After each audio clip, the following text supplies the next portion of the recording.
पुढे जाऊया त्रिभाषा सूत्रासंदर्भातली बातमी। मुख्यमंत्री देवेंद्र फडणवीस यांच्या वर्षा निवासस्थानी सोमवारी रात्री महत्त्वाची बैठक पार पडली। त्रिभाषा सूत्रावर सगळ्या संबंधितांशी बोलूनच अंतिम निर्णय होणार आहे। त्रिभाषा सूत्रासंदर्भात साहित्यिक, भाषा तज्ञ, राजकीय नेते आणि इतरही सर्व संबंधितांशी चर्चा करूनच अंतिम निर्णय घेण्यात येईल, असं प्रतिपादन मुख्यमंत्री देवेंद्र फडणवीस यांनी केलं। उपमुख्यमंत्री एकनाथ शिंदे, शालेय शिक्षण मंत्री दादा भुसे, राज्यमंत्री डॉक्टर पंकज भोयर, शिक्षण विभागातील अधिकारी यावेळी उपस्थित होते। या विषयावर सांगोपांग चर्चा झाल्यानंतर सगळ्या राज्यांची स्थिती सगळ्यांसमोर मांडावी आणि नवीन शैक्षणिक धोरणांतर्गत मराठी मुलांचे अकॅडमिक बँक ऑफ क्रेडिटच्या अनुषंगाने नुकसान होऊ नये यासह इतरही पर्यायांवर सगळ्यांकरता समग्र सादरीकरण करण्याचा निर्णय या बैठकीत घेण्यात आलेला आहे। ही सल्लामसलतीची प्रक्रिया पूर्ण झाल्यावरच अंतिम निर्णय घेण्यात येणार आहे, असं यावेळी मुख्यमंत्री देवेंद्र फडणवीस म्हणाले। त्यामुळे शालेय शिक्षण मंत्री दादा भुसे हे आता पुढची सल्लामसलतीची प्रक्रिया प्रारंभ करणार असल्याचं कळतंय।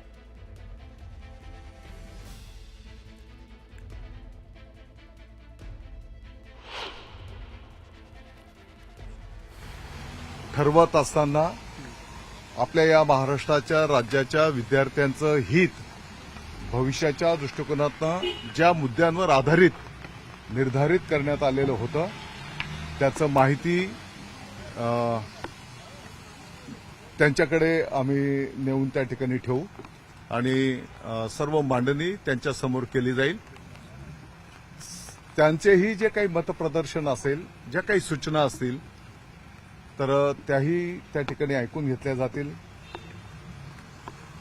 आणि ह्या सर्वांचं मनोगत घेऊन माननीय मुख्यमंत्री महोदय, माननीय उपमुख्यमंत्री महोदयांच्याकडे लवकरात लवकर ते आम्ही नेऊ आणि या संदर्भातला निर्णय त्या ठिकाणी फायनल केला जाईल। महत्त्वाची बातमी बघतोय आपण। सपा आमदार अबू आझमी यांनी माफी मागितलेली आहे। वारी संदर्भात त्यांनी वक्तव्य केलेलं होतं। ट्विटच्या माध्यमातून त्यांनी आता माफी मागितलेली आहे। खूप मोठा गहजब झाला दिवसभर काल। अबू आझमींनी वारी संदर्भात असं वक्तव्य केलं होतं की वारी असते, वेगवेगळ्या शहरांमध्ये मग वाहतूक कोंडी होते, मग त्याच्यावर आम्ही तक्रार करतो का, अशा प्रकारचं त्यांचं वाक्य होतं। तर नमाज अदा करताना मात्र खूप साऱ्या तक्रारी येतात, हे म्हटल्यानंतर मात्र दिवसभर गजब झाला। अनेकांनी त्यावर टीका टिप्पणी केली। आत्ताची बातमी अशी की अबू आझमींनी माफी मागितलेली आहे। त्यांनी ट्विट केलंय आणि केलेल्या वक्तव्याची माफी मागितलेली आहे। विद्येचं माहेरघर असलेल्या पुणे रेल्वे स्टेशनचं नाव बदललं जाण्याची शक्यता आहे। पुणे रेल्वे स्टेशनच्या नामांतरावरून नव्या वादाची ठिणगी पडलेली आहे आणि त्याचं घडलं असं की पुणे रेल्वे स्टेशनला थोरले बाजीराव पेशवे यांचं नाव देण्याची मागणी भाजप खासदार मेधा कुलकर्णी यांनी केलेली आहे। या संदर्भात त्यांनी केंद्र सरकारशी पत्रव्यवहार केलेला आहे। मात्र त्यांच्या या प्रस्तावाला काही संघटना आणि राजकीय पक्षांकडून विरोध होतोय, त्यामुळे नवा वाद निर्माण होऊ शकतो। पुण्याकरता महात्मा ज्योतिबा फुलेंचं मोठं योगदान आहे, त्यामुळे रेल्वे स्थानकाला महात्मा फुलेंचं नाव द्या अशी मागणी रिपाई, खरात गट, संभाजी ब्रिगेड गट आणि शरद पवारांच्या राष्ट्रवादी काँग्रेसमधील काही नेत्यांकडून मागणी होते। तर इतिहास अभ्यासक श्रीमंत कोकाटेंनी राजमाता जिजाऊंचं नाव पुणे स्टेशनला द्या अशी मागणी केलेली आहे। सगळ्यात पहिले सुरुवात झाली ती मेधा कुलकर्णींनी केंद्राशी पत्रव्यवहार केला आणि पुणे स्टेशनचं नाव बदला असं म्हटलं, थोरले बाजीराव पेशवा असं ठेवा असं म्हटलं, त्यावरून हा विषय सुरू झालेला आहे। पुणे रेल्वे स्टेशनला श्रीमंत थोरले बाजीराव पेशवे यांचं नाव देण्यात यावं अशा प्रकारची मागणी ही पुण्यातल्या अनेक संघटनांनी वेळोवेळी केलेली आहे। मी सुद्धा आज त्याचा पुनरुच्चार आजच्या मीटिंगमध्ये केला। कुठलंही रेल्वे स्टेशन असू देत, कुठलंही एअरपोर्ट असू देत, ते भारताच्या त्या ठिकाणच्या इतिहासाशी त्याचं कनेक्शन असावं यासाठी म्हणून प्रयत्न केले जात आहेत। बहुजनांचं एक पुरोगामी महाराष्ट्र म्हणून या महाराष्ट्राची ओळख आहे। आम्हाला परत आधुनिक पेशवाई नकोय, म्हणून पुणे स्टेशनला क्रांतीसूर्य महात्मा ज्योतिराव फुले यांचंच नाव दिलं गेलं पाहिजे अशी संभाजी ब्रिगेडची ठाम भूमिका आहे। शिवसेना उबाठाच्या तेजस्वी घोसाळकर दहिसर विधानसभा प्रमुखपदी नियुक्ती त्यांची झालेली आहे। तेजस्वी घोसाळकरांनी पक्षातील सगळ्या पदांचा राजीनामा दिलेला होता। भाजपमध्ये प्रवेश करणार अशा चर्चा सुरू होत्या। शिवसेना उबाठासोबतच राहणार असं त्यांनी स्पष्ट केलेलं होतं। तेजस्वी घोसाळकरांनी 2 दिवसांपूर्वी ठाकरेंची भेटही घेतलेली होती। शिवसेना उबाठाकडून दहिसर विधानसभा प्रमुखपदी तेजस्वी घोसाळकर यांची नियुक्ती करण्यात आलेली आहे।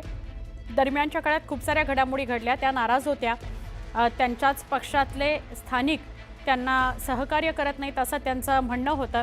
ही जी खंत आहे, मनातली खतखत आहे, ते तिने उद्धव ठाकरेंकडे बोलून दाखवलेली होती. विनोद घोसाळकरांचं वेगळं मत होतं. विनोद घोसाळकरांची ही सून आहे. मग दहिसरमधल्या सगळ्या पदाधिकाऱ्यांना उद्धव ठाकरेंनी बोलवून घेतलेलं होतं.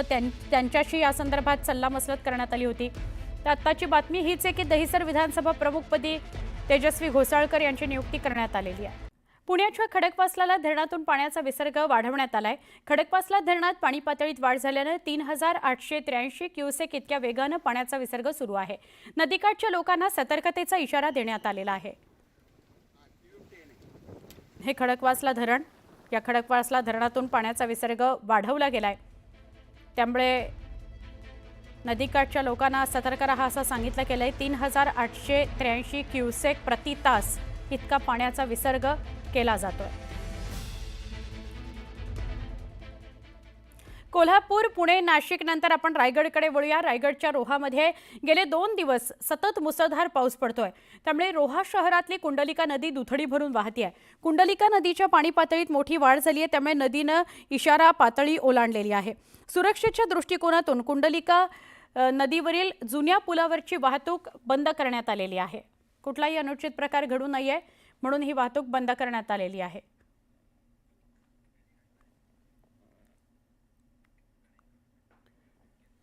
भिवंडीच्या विविध भागांमध्ये मुसळधार पाऊस कोसळतोय. जोरदार पावसामुळे भिवंडीच्या कामवारी या नदीच्या पाणी पातळीत वाढ झाली आहे. नदीकाठी उभी असलेली एक बोलेरो पिकअप गाडी ही पाण्यात बुडाली आणि अनेक दुकानांमध्ये सुद्धा पाणी शिरलं.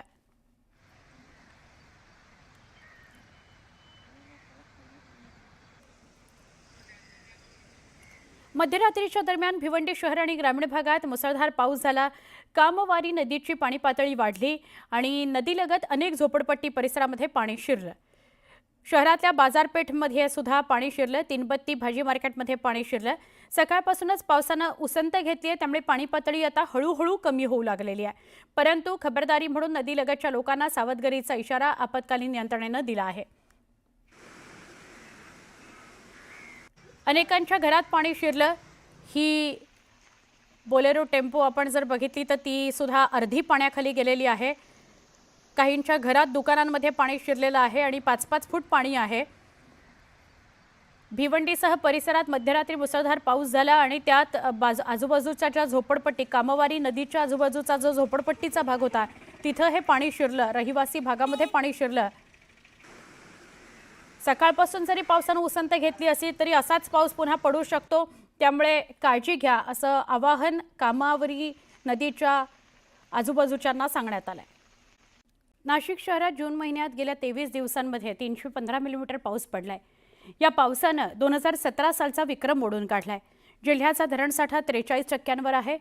दारणा, गंगापूर यासोबतच कादवा या धरणातूनही 3 दिवसांपासून पाण्याचा विसर्ग केला जातोय आणि यात टप्प्याटप्प्यानं वाढच केली जाते. गंगापूर धरणातून रात्री पाण्याचा विसर्ग 6160 प्रति तास इतका करण्यात येत होता. त्यामुळे रामकुंड परिसरात पाण्याच्या पातळीत वाढ झाली. पुराची ओळख म्हणून समजल्या जाणाऱ्या दुतोंड्या मारुतीच्या छातीपर्यंत पाणी येऊन पोहोचलं होतं.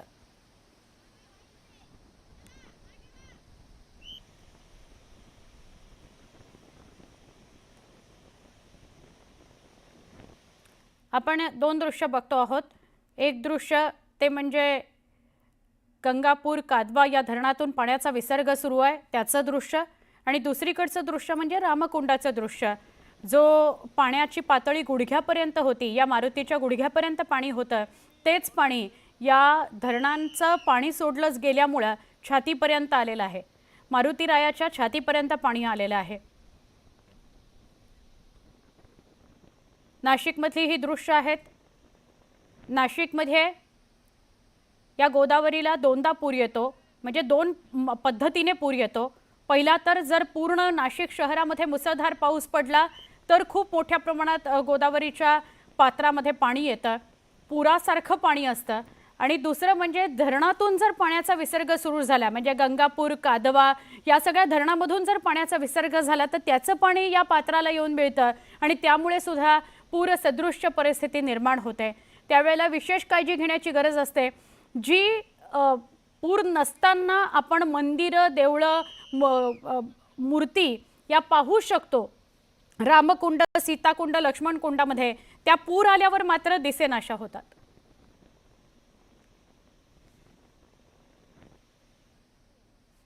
आमचे प्रतिनिधी बब्बू शेख यांच्याशी आपण अधिक बोलूया. बब्बू, काय अधिक सांगाल? धरणातून पाणी सोडलं गेलंय, त्यामुळे पूरसदृश्य परिस्थिती निर्माण झाली असं म्हटलं तर अतिशयोक्ती ठरणार नाही. नाशिक जिल्ह्यात मुसळधार पाऊस तर काही ठिकाणी ढगफुटी सदृश्य सारखा पाऊस होत आहे. त्याच्यामुळे सर्वच नद्या ओसंडून वाहत आहे आणि जवळपास सर्वच धरणाच्या पाणलोट क्षेत्रात मोठ्या प्रमाणात पाऊस झाल्यामुळे धरणाच्या पाण्याच्या पेक्षा जास्त धरणाच्या साठ्यात वाढ झाली. गंगापूर असो किंवा इतर असो, या पाण्याचा फ्लो येतोय, त्यातून आता पाण्याचा विसर्ग सुरू करण्यात आलेला आहे. त्याच्यामुळे अनेक जे पाणी विसर्ग सुरू आहे आणि नदीकाठच्या गावांना सतर्कतेचाही इशारा देण्यात आलेला आहे. एकूणच परिस्थिती जी आहे तर ती पाण्याचा प्रश्न मिटलेला आहे आणि प्रथमच जून महिन्यातच पाण्याच्या साठ्यात धरणामध्ये मोठी वाढ झाल्याचे दिसून येत आहे. सुवर्णा, बिलकुल, धन्यवाद बब्बू माहिती दिल्याबद्दल. आता आंतरराष्ट्रीय घडामोडींनंतर आपण महाराष्ट्रातल्या पावसा पाण्याच्या बातम्या बघूया.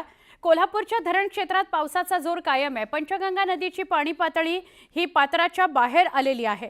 पंचगंगा नदीचं पाणी 29 फुटांवर गेलेलं आहे आणि आणखी 1 फुटानं पाणी पातळी जर वाढली तर नदीचं पाणी पात्राबाहेर येऊन ओसंडून वाहणार आहे.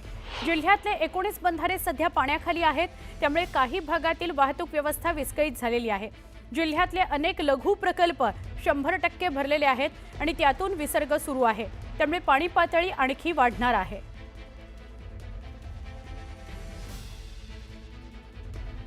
कोल्हापूरच्या धरण क्षेत्रामध्ये पावसाचा जोर कायम आहे, त्यामुळे पंचगंगा नदीच्या पाणी पातळीमध्ये झपाट्याने वाढ होताना दिसून येते. मी सध्या पंचगंगा घाटावरती आहे आणि या ठिकाणी पाहायला गेलं तर पंचगंगा सध्या दुथडी भरून आणि आपलं पात्र सोडून वाहताना आपल्याला दिसून येते. आज जर पावसाचा जोर कायम राहिला तर पंचगंगा नदीचं पाणी आज पात्राबाहेर जाण्याची शक्यता आहे ते व्यक्त केली जाते. सध्या पंचगंगा नदी आहे ते 29 फुटावरून वाहताना आपल्याला दिसून येते आणि पंचगंगा नदीचं या पात्रामध्ये पाहायला गेलं तर अद्याप 1 फुटाने आणि पाणी पातळी वाढली तर पंचगंगा नदी आहे ते आज संध्याकाळपर्यंत पात्राबाहेर जाऊ शकते आणि त्या अनुषंगाने प्रशासनसुद्धा सज्ज झाल्याचं पाहायला मिळते. जिल्ह्यात आता लघु आणि मध्यम स्वरूपाचे जे प्रकल्प आहेत ते सुद्धा भरायला सुरुवात झालेली आहे. त्यातून पाणी आहे ते मोठ्या प्रमाणात नदीपात्रामध्ये विसर्ग होते आणि त्यामुळे नद्यांची पाणी पातळीसुद्धा झपाट्याने वाढताना दिसून येते. जिल्ह्यातले 19 बंधारे आहेत ते सध्या पाण्याखाली गेलेले आहेत आणि त्यामुळे अनेक ठिकाणची वाहतूक व्यवस्था आहे ती सुद्धा विस्कळीत झालेली आहे. या सगळ्या पार्श्वभूमीवरती जिल्हा प्रशासनाकडून नागरिकांना सतर्कतेचं आव्हान आहे ते करण्यात येते.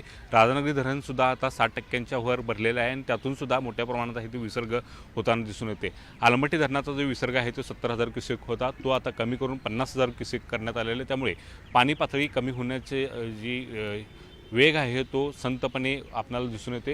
ही जर आलमट्टीतली विसर्गाची पातळी वाढवली तरच आहे तो वेग हा वाढणार आहे आणि त्यामुळे आलमट्टीबाबत आहे ते प्रशासनानं समन्वय साधून तिथली पाणी पातळी वाढवण्याची आहे, तो विसर्ग वाढवण्याची गरज आहे ती व्यक्त होताना दिसून येते.